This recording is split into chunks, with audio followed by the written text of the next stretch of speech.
Cordial saludo. Vamos a darle desarrollo a la fase número 2, caso de Lola, del curso de Teorías del Aprendizaje.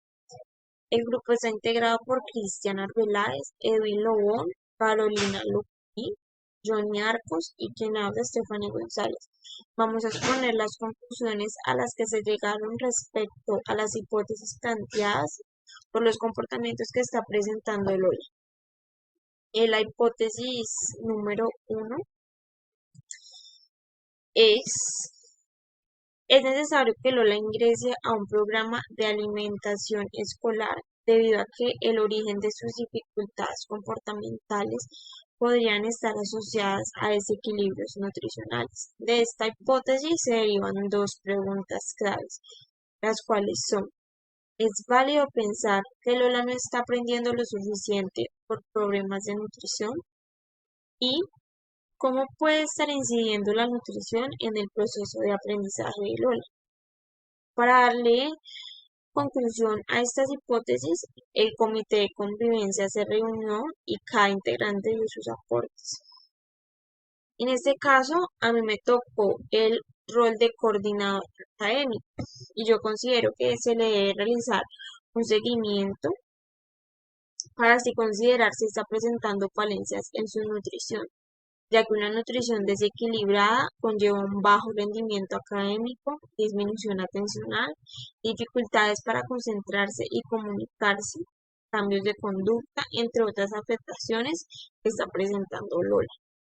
El coordinador de convivencia considera que ella ingresa al programa de alimentación no la ayudarán un 100% a estos problemas, pero tiene claro que la alimentación juega un rol fundamental en el funcionamiento de los estudiantes. Entonces considera que es necesario que ella ingrese a este programa.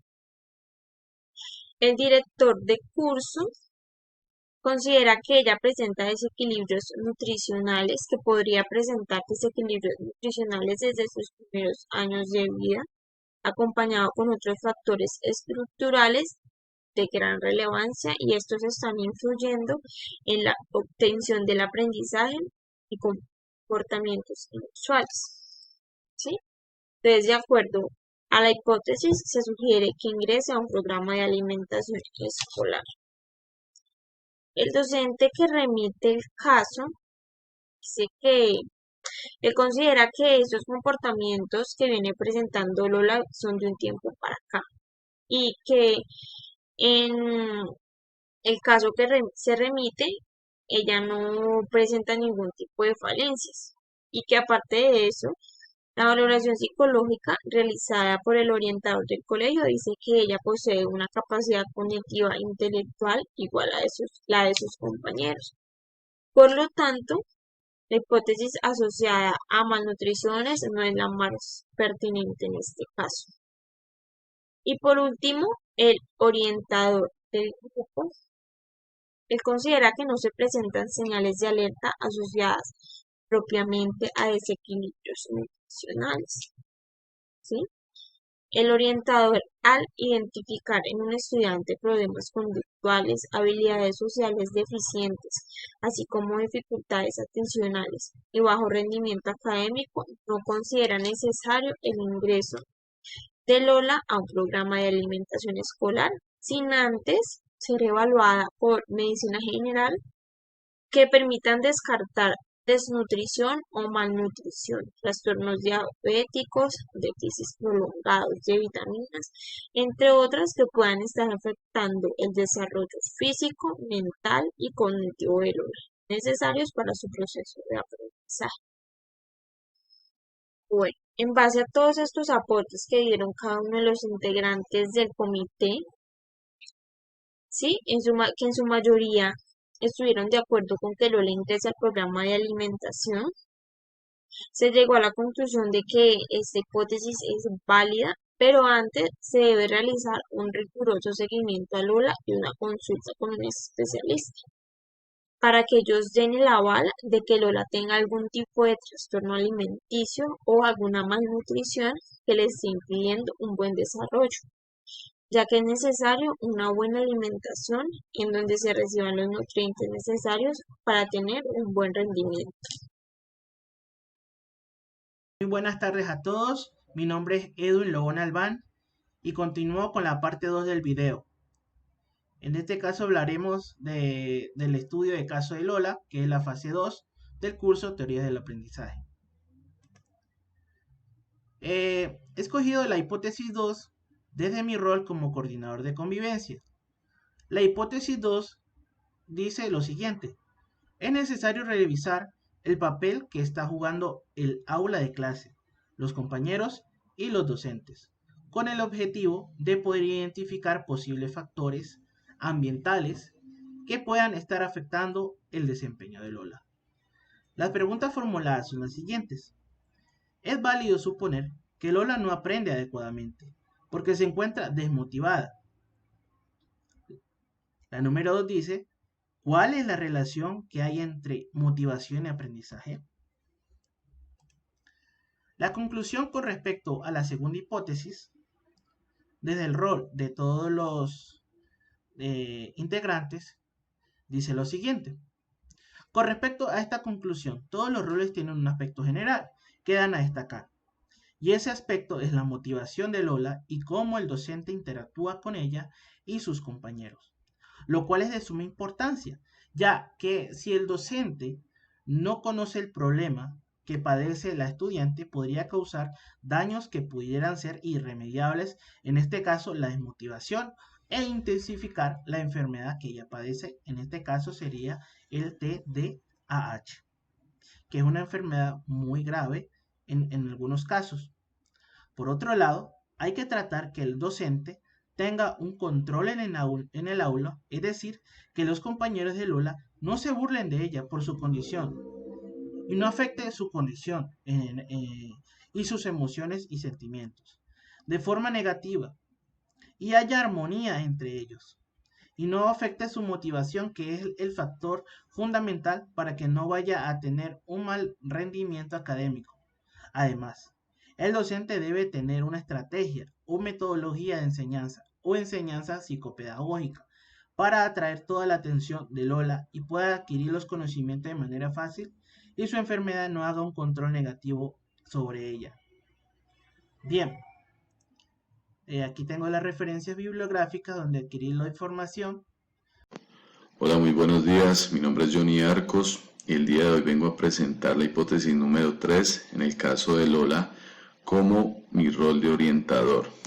La hipótesis número 3 nos habla de que es necesario considerar la posibilidad de que factores internos como las emociones, la motivación o los pensamientos sean la causa de las dificultades comportamentales de Lola en el aula de clase. Esto nos lleva a una pregunta clave que dice: ¿cómo afectan el aprendizaje escolar de un niño en el grado de educación de los padres? Vemos que la apreciación que tiene el coordinador académico es que ella tiene dificultad en su desempeño. Podemos ver en Fernández y González en 1997 que nos dice que en los resultados escolares no solo intervienen variables escolares, sino también variables del origen de los estudiantes.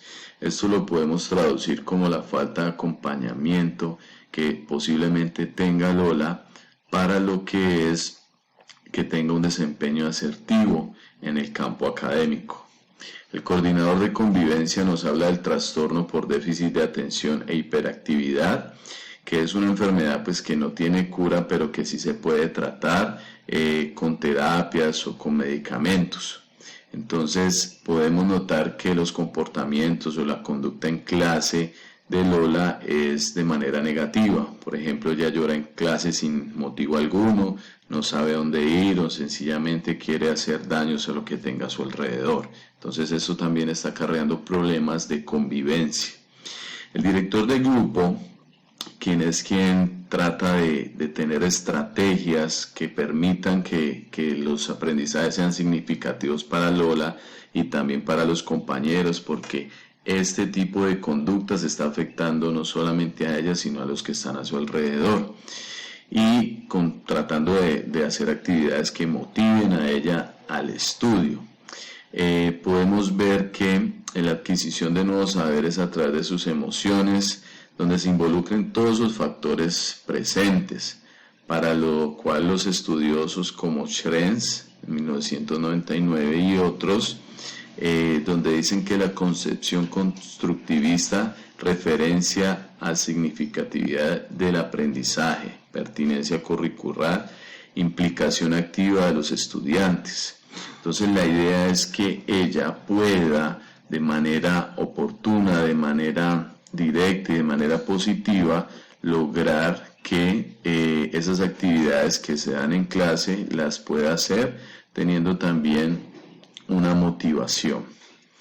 El docente que remite el caso dice que hacen parte del problema de los TDAH, ya que en su entorno socioculturales hacen que esos trastornos de hiperactividad surjan a manera de respuesta de dicho comportamiento, como lo dice Carbone en 2001, González 2011, donde una de las estrategias que proponen estos autores es determinar un espacio cerca al docente y rodeada de alumnos aplicados que fortalezcan y promuevan la quietud de Lola, en un entorno que no contenga estímulos fuertes. Entonces la idea del docente es que ella pueda estar a su alrededor con personas que le aporten esa forma de que ella pueda estar tranquila, pueda estar quieta y pueda realizar todas sus actividades. En mi caso como orientador, al tener en cuenta todos esos factores externos, es necesario considerar los factores internos, debido a que Lola muestra una marcada dificultad para seguir las reglas del salón de clase, controlar sus emociones, su baja tolerancia a la frustración, dificultad para controlar sus impulsos, tira las cosas cuando se molesta, no espera turno, y esto pues se puede tener en cuenta en la Revista Nacional e Internacional de Educación Inclusiva, donde hace referencia a la falta de autorregulación de la conducta asociadas con los TDAH.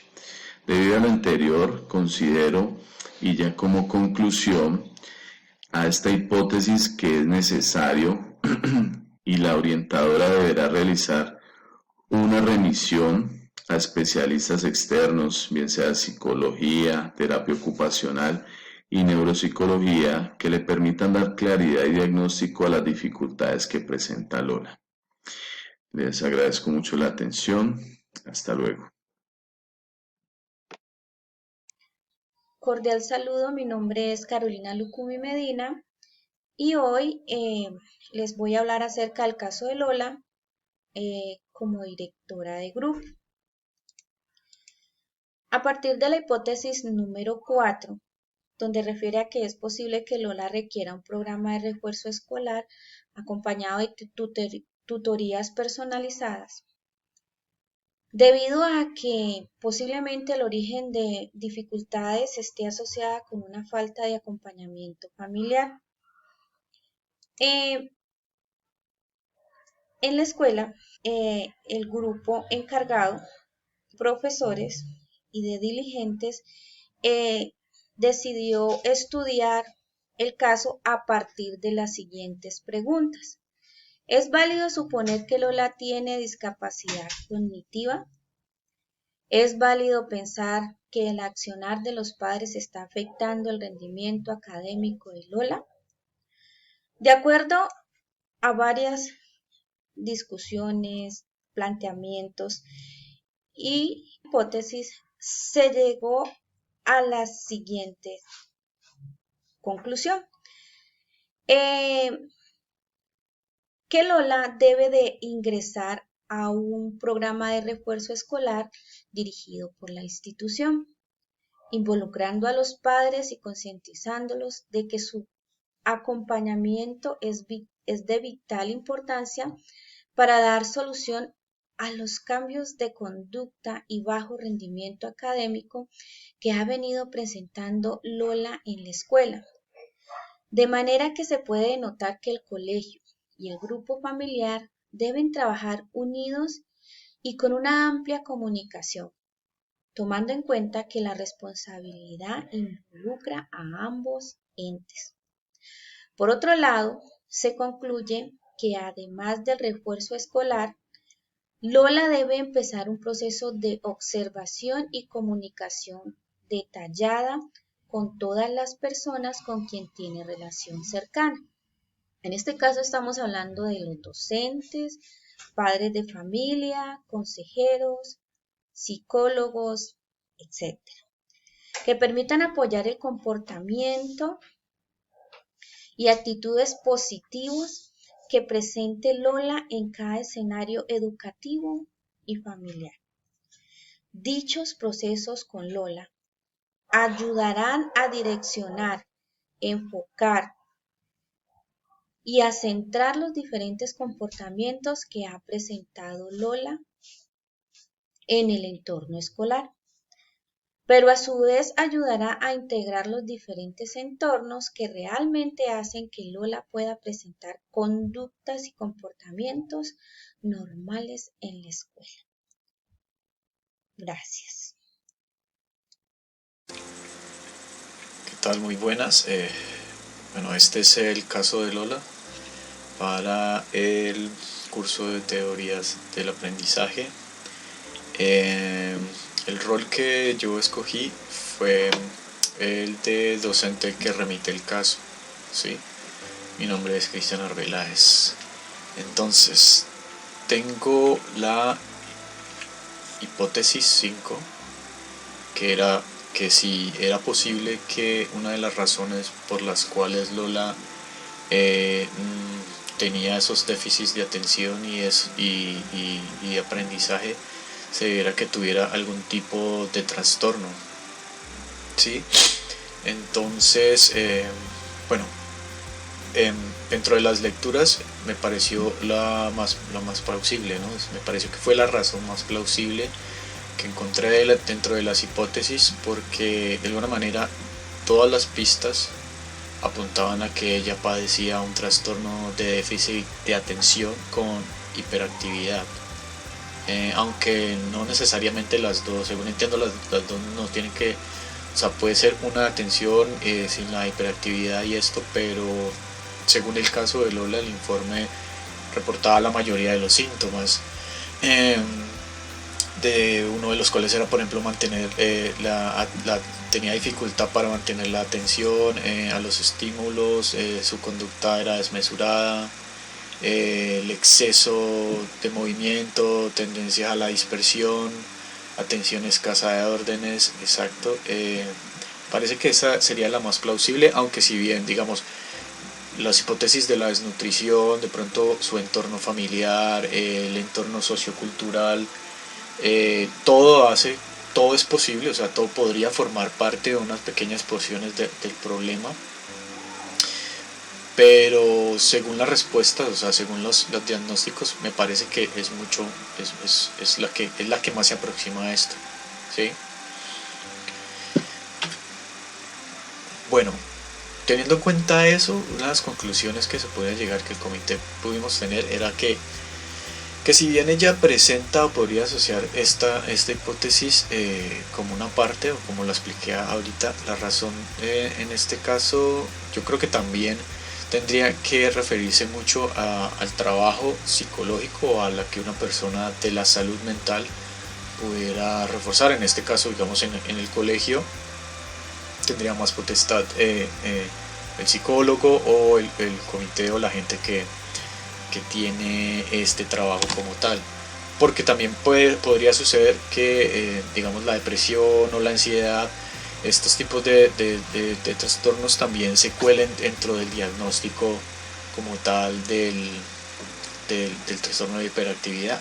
Entonces sería como una de las sugerencias, pero creo que en sí, para concluir, creo que es la hipótesis como que más se aproxima o que es más plausible a que eso suceda, ¿sí?